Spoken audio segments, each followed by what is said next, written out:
Hello and welcome to Awaken Your Wealth. I am Tanya Lochner, your host. I'm an intuitive business and wealth strategist, helping you get more profit from your passion and to leave a legacy of impact and wealth. Today, I am super excited to welcome our guest to our event, Lexi Jones. Now, I have been following her around on social media because I was just smitten by her messaging. So I am really excited to dive in today to really learn about her secrets. And she's got a really awesome assessment on her website called A Secret Source, and you have to go and check that out. So welcome, Lexi. I'm really delighted that you are here today. Thank you so much, Tanya, for having me on your platform. I truly, truly appreciate you.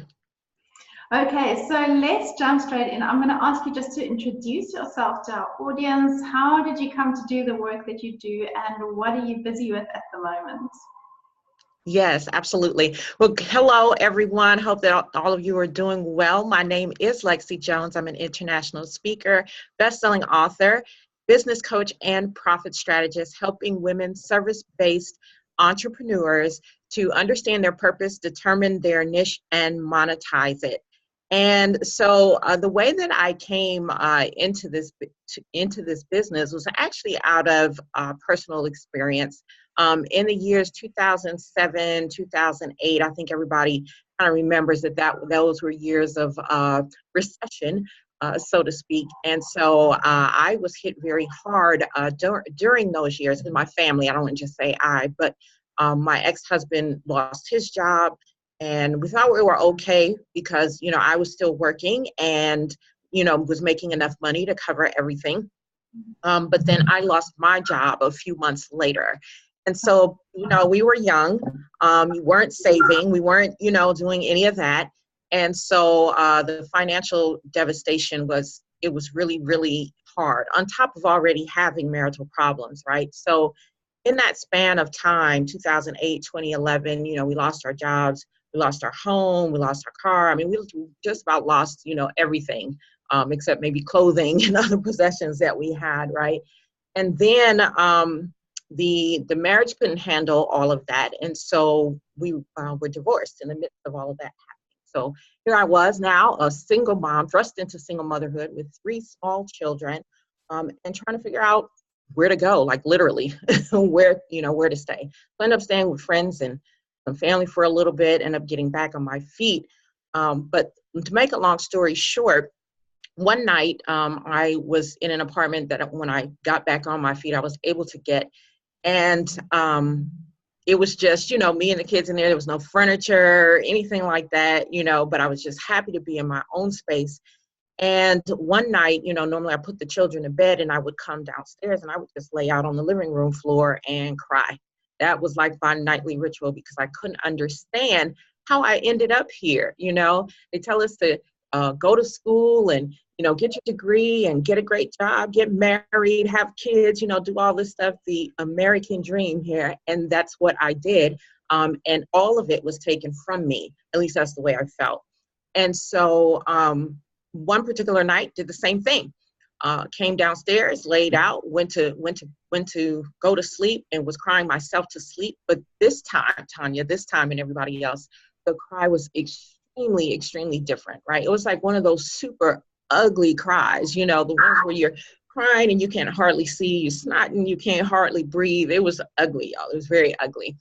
And I fell asleep. But that morning when I got up, something said, okay, look, you can keep having this pity party, every day, or you can get up, right? And so the get up wasn't just necessarily a physical get up, but it was also an emotional, spiritual get up.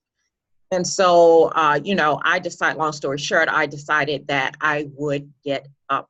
And in the process of getting up, I had to learn why I was here on this earth. So when I had to learn what my purpose was, how I was going to deliver that to the world. So in other words, determining my niche, and then how to monetize it, because I did not want to have what happened to me, in the corporate world happen to me again. So that's how I got here. That's why I'm doing what I do for women, and why I'm so passionate about people living in their purpose and monetizing it. So right now, what I'm into, I have, a couple of coaching programs with women that I coach, helping them to, understand their purpose and determine their niche and monetize it. And then I'm also in the midst of training quite a few independent contractors so that they're going out and they're helping families to also become financially free. I like to say financially confident is a difference, but that's what I'm up to right now. Awesome. That sounds really exciting. And I know that there's a lot of people who can resonate with your story. We all have been at a low point in our lives where we really felt like there's nowhere left to turn, nothing else to do. And it's really about that getting up and deciding, I'm going to do something about it, right? So I loved what you were saying about your purpose, finding your purpose in a business. So I'd love to hear a little bit more about that. How do you feel you actually find your purpose in business? Yes, absolutely. So there were, quite a few things that I had to do. So number one, I had to make that decision, right? That I was going to figure out what the heck I was down here for. And so I had to make that decision. And then the next thing that I did was really just some reflecting, and I did it in a couple of ways. At the time, I decided to go through, there was a program at my church called Binding the Wounds. And so I decided to do that. It was like this 27-week program, little small group program. And we really explored, the things that were hurting us and, keeping us, down, so to speak. And really digging back into like childhood and adolescence and, adulthood, and really thinking about, the things that in those times, because our purpose is within us at all times. So when you reflect back to childhood, you can see signs of what it is that you were supposed to be down here doing, but you can also see, how you got off track, right? And when I say get off track, in this world, we're conditioned to do life a certain way. And so I had to do that. I had to go back and explore, all of that. So I like to, I definitely like to help women in that area. And I made a decision to, choose entrepreneurship as that path, as that vehicle, because like I said, I didn't want to be in corporate anymore. And someone saying, well, we've decided to get new management, and so you're gone, or, because those are the things that were happening to me like on 2 occasions. And so I said, that was not happening anymore. I wanted to have, as much control as possible over that part of my life. So I chose entrepreneurship for that reason. And also because I know that true freedom comes through entrepreneurship and not through a 9-to-5. So yes, that's. Now, I've also heard you talking a lot about having a process in your business, and I'd love to explore a little bit. I know you call it a proprietary process. Could you maybe expand a little bit on that? Because I feel that that's probably very sort of, it leads up to all of that. How do you incorporate this into your business? How do you express your purpose in your business? What kind of process do you go through? Yes, absolutely. So my proprietary process, I call it the cash flow blueprint, the blueprint cash flow model. And so it has 4 parts to it. And so the first part is, it says identify your 6-figure skill. So within that, identifying your 6-figure skill, that's really the place where we're identifying, what's my purpose? How do I want to deliver it to the world? And so you're learning that about yourself, but then you're learning it also, as you're learning about yourself, you're learning about who you want to serve, because oftentimes the people that we want to serve are, people who have gone through things like we've gone through, or some area of, oftentimes it's some area of hurt, And so we figure out who we want to serve, what specific problem that we want to solve within that, because we know that, the people group we serve could have quite a few problems, but we want to find one specific problem. We want to understand what our 6-figure skill is, or our secret sauce is, and I'm going to share with you a little bit more about that later. Understand what our secret sauce is so that we can leverage that to help those that we're trying to serve, in our business. So that's some of what we do in that my six-figure scale stage. The second part then is creating your own unique proprietary process, right? So you're now figuring out, okay, how do I want to, I know these are the people that I want to help. I know this is my skill that I can leverage, I know how to communicate it, but how am I going to package this and deliver it? And so that is where we determine, what your proprietary process is. What's going to make you different from every wellness coach out there, from every life coach out there, from every financial advisor out there, whatever it is that you choose to do, what's going to make you different? And a proprietary process is what makes you different, right? So that's the second part of it, and we help to create that. And then the next part is leveraging and scaling, and how to do that, how to do that simply. So if you want to grow a big business, if you want to grow a six-figure, seven-figure business and beyond, then scaling has to be part of your, it has to be part of your model. And you have to do that very early on. And so we talk about scaling, what it is, how to leverage the gifts and talents of others, whether you're hiring on people or they're independent contractors or whatever. And, all these different things that go into scaling your business. Making sure you have systems and processes in place for hiring or for onboarding clients or for paying, making your payments or people paying you. So making sure you have all these systems in place. And then the final piece of my proprietary process is this monetization piece. In the model, it's called invest/rate of return. But it's really about monetization and not just making the money, but then how do you take the money? How do you take the profits that you make and make that money work for you and create true wealth in your business? So I definitely want to explore a little bit about that last stage. It sounds really intriguing. And so let's start off with a little bit of, what do you consider profit in your business? Because a lot of people think I've got clients, I've got income, I'm making profit in my business. What really do you view as profit in your business? Yes. So let me first explain, because I tend to do things a little bit differently than the norm. So the norm says that, your income minus your expenses equals profit. That's the generally accepted accounting, practice, GAAP. That's what they call it, GAAP. And so the norm says that. But that is not what I do, and that is not what I teach my clients. What I teach my clients is actually an old concept that most of us have heard all of our lives. We just don't actually practice it, which means to pay yourself first, right? So if you're practicing the general, what we're taught in terms of income minus expenses equal profits, well, in that formula, you're not paying yourself first. Your profits are actually coming last, right?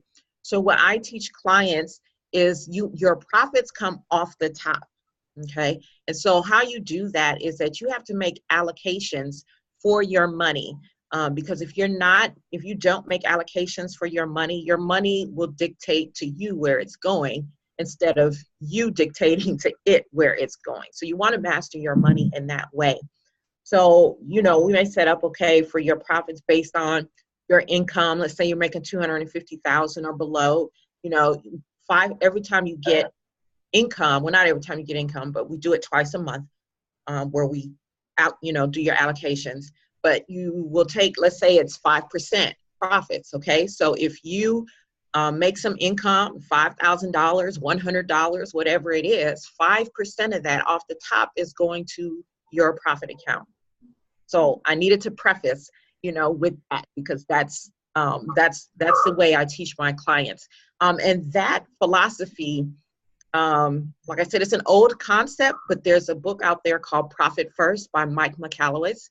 And he really teaches that philosophy. And that's where I learned how to actually practice it. So get that book. So once that is said, then we can talk about, okay, because now you're consistently making profits, right? Now you're truly maximizing profits, because it doesn't matter. Every time you make income, you're going to make profits. And so then we start talking about what to do with those profits, because this is not money that you just take and decide, I want to buy a laptop for my business, or, I want to, go on a trip for my business or whatever. This is not that money. There are other line items that you allocate for that. This is strictly profits. This is money that you're going to use in your business to create wealth. So this means that you're going to take this money and you're going to invest this money, and you're going to learn how, what rates of return, are best, what types of investments you want to get into, because, there's real estate, there's paper assets, there's opening on yet another business or whatever. But in either case, you want to make the money work for you. And so that's what we're teaching that piece. I really, really love that, Lexi, because recently I actually heard or had a conversation with an entrepreneur who said, I'm not actually going to pay myself. It was December. I'm not going to pay myself until next year. It's like, okay, so, just because everything's going back into the business, right? So I really love this concept. And the interesting thing is what you're bringing up is, we can put away profits, but what do we do with that profits? Because I think most people will just think, oh, well, either I'll take it out of the business and I'll go and spend it on myself, or I cover my own expenses, or, it's just going to lie there, so this is actually giving it a really nice, fresh perspective of saying, okay, this is how you make your money work for you, and this is how you make it grow, and this is how you start creating real wealth. Because now, from the get-go, you're actually investing this money, making something with it, and then the rest. But now, what if it's a business owner who, they're still in that first, let's say, like 1 to 3 years of business, they're still building up, they still need quite a lot of that money to just survive. What do you do in instances like that? Yes. So let me clarify too that what goes into your profits is not your owner's pay or your payroll. Okay. You still have a line item for that. So it's totally separate, and that money is strictly to go to work creating wealth. But you still have allocations for paying yourself, or if you have staff, payroll, taxes, operating expenses, and those major three areas. So that's 4, you actually end up having like 5 accounts, because you've got everything that comes into the income account. And then I usually teach my clients, just like in the book, Profit First, twice a month, maybe the 10th and the 25th. Then you move out those allocations accordingly out of the income account. So I want to clarify that your owner's pay is still separate from this pay yourself first profits account. So I wanted to clarify that. And then, yes, of course, when you're starting out, you may need to live off, a little bit more of that money. And so there are recommendations in that book that I use with my clients, depending upon what your income is. So like he has 0 to 250,000, your owner's pay may be 50%. When you move to 250 into 500, it may be a little less, or, so it changes as your income changes. Those recommendations. So that's how that works. Very true. So, Lexi, I know that you are also a mom and that you've got a lot of stuff going on. So just as a little bit off topic, how do you balance it all? How do you do it all? Being this business owner, looking after your children, wearing so many hats, you're also very involved in the community, and you travel and you speak and you do all of this. How do you do all of that? Yes. So first of all, thank God. Because for me, and I don't mean to offend anybody if that's not what you do, but that for me, that's where I'm centered. So I truly believe that he gives me all of what I need, whether it's the energy, the people, the whatever, to get everything done. So thank God. And then next is I truly have a great support system. My husband is amazing. My mom and his mom, they're amazing. Like, his mom, they will take the smallest child. We have 6 altogether, so I want to tell everybody, and they range from 23 down to 3. And so, yes. So the older ones help take care of the younger ones. And then sometimes the youngest one, like I said, she'll go and stay with my mother-in-law, and she'll keep her for some weeks if I need to travel for some weeks at a time. I really have a great support system. And then finally, I've just always been great at time management. I'm really great at keeping my calendar, honoring my time and other people's time, so that I can move about and, get things accomplished. So, Lexi, I mean, that's really amazing, and thank you for sharing just how you actually do it. So I want to dive in a little bit deeper around the concept of wealth. What does wealth actually mean to you? What is your definition of wealth? Yes. So my definition of wealth, because I truly believe, wealth is subjective, right?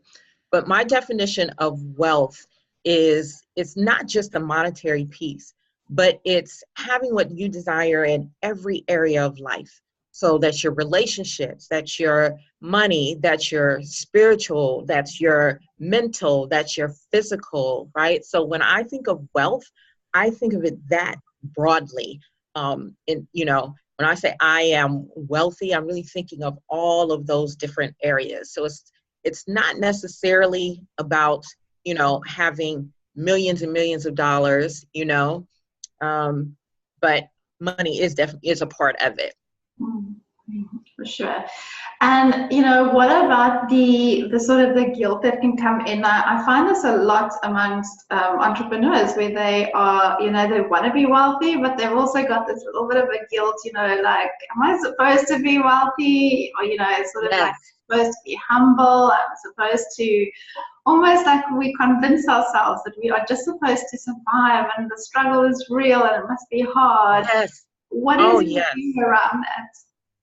Yes. So, one of the things that we have to do as entrepreneurs is really identify what our limiting beliefs are around money, or what our negative money beliefs are around money, because what I know for a fact is that you will not be able to, you might desire to make a lot of money, whatever that is to you, but it will not happen if you have these limiting beliefs.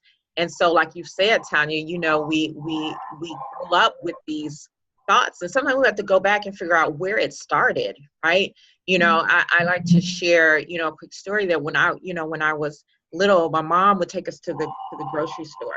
There's three of us, my brother, my sister, myself. She would take us to the grocery store every other Monday. She went to the grocery store. She had this mantra. Every time we pulled up into the parking lot of the grocery store, it would be like, don't touch nothing, don't ask for nothing, we ain't got it. Okay, it was this mantra every other Monday, right? And basically she wanted her kids to go in the store, behave, and not, ask for a bunch of stuff. We really didn't have, we didn't really have a lot of money at that time. We didn't know that, but we didn't have a lot of money. And so that played out though, later on in life. So fast forward to college, and college is talking about, oh, here's some experiences to go, study abroad and stuff like that. And, Tanya, I would never go to those meetings to find out what they were about, because the mantra playing in my mind was, don't look at it, don't touch it, you don't have it. That was the mantra playing in my mind. And so we have to, even mom didn't intentionally mean for that to be something limiting. It became that. So we have to go back and we have to look at those beliefs. Where did they come from? And then really figure out, okay, what really is the truth, right? And when we say things like the struggle is real, it's like, what are we saying? Be careful about the things that we say, because what we have so much power in what we speak. We are able to create with what we speak. And so we have to be really careful. So I'm always telling, when I hear people say that, the struggle is real, I'm like, hey, don't say that. You know what I'm saying? Don't say that. The struggle is not real. We don't have to struggle. There's, when we do that. Yes, absolutely, absolutely. And what happens is, anytime we're saying something negative, or we have a negative belief, Tanya, and I'm sure you know this, we actually shut off the part of the brain that will explore and find results, or find a resolution. That's what we're doing. We're not giving that part of our brain permission to explore some answers. It's almost like you've given up even before you started. Absolutely. Absolutely.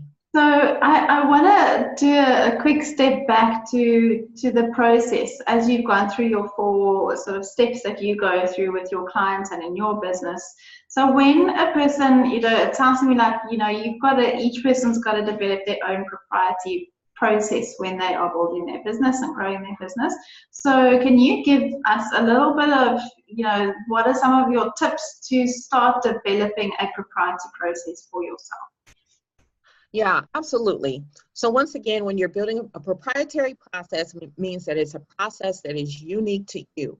What makes you different from everybody out there doing the same thing, right? And so, or simply you can call it like adding value in a different way. And so how can you do that? How do you want to do that? Part of it, number one, is leveraging your 6-figure skill and being able to communicate and articulate that, right? So for example, my 6-figure skill, and again, we'll talk about this because you guys are going to get a gift to do this, but my 6-figure skill is cocktail sauce, command of process, right? So as I'm communicating with people, I can share with people that this is what I do naturally. Like, it just comes in my sleep. I can put processes and systems together. If you have a vision, I can make that vision, come to pass by helping you to put the processes and systems in place to make it happen, right?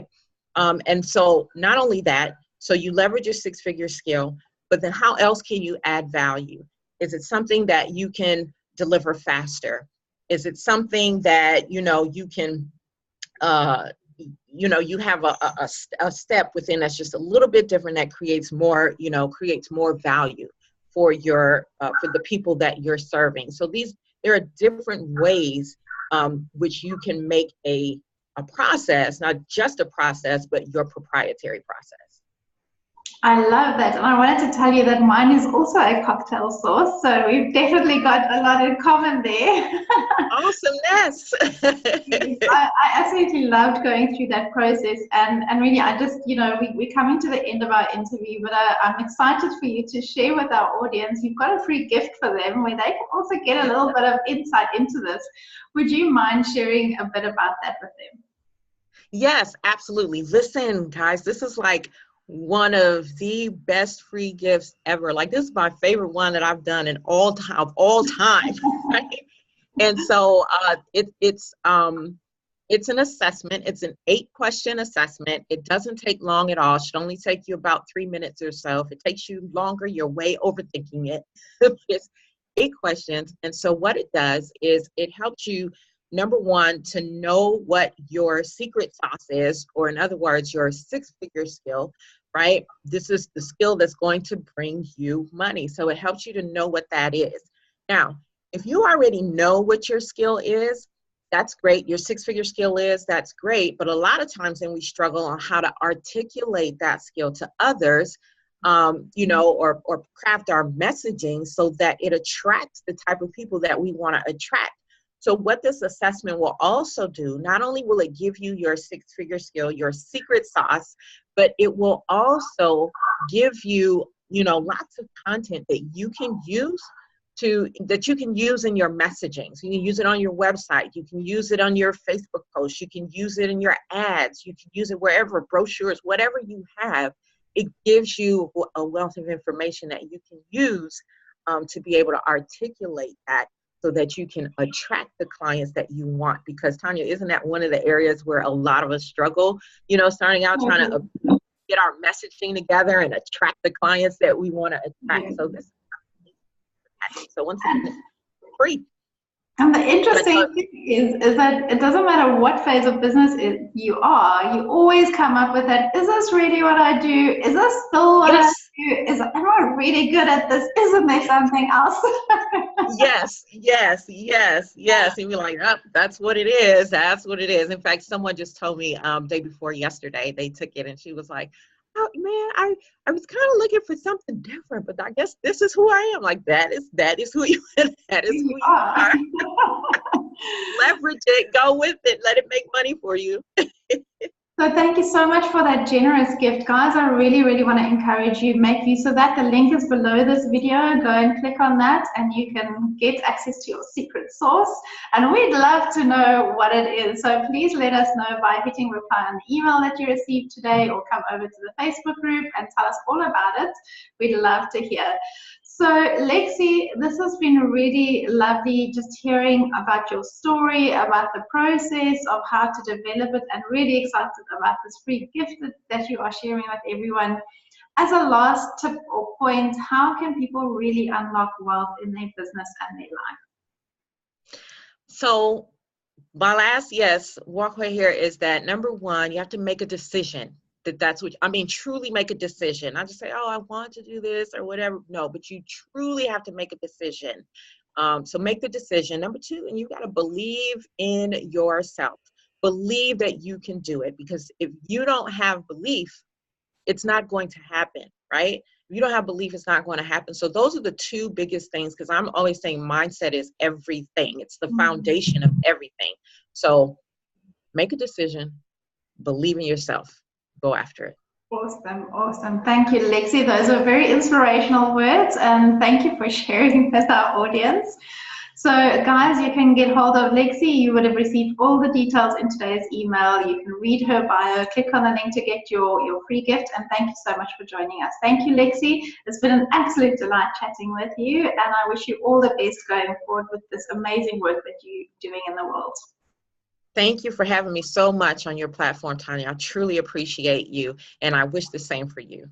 You're very welcome. Thank you so much. Thanks, everyone, and we will catch you again soon. Bye for now.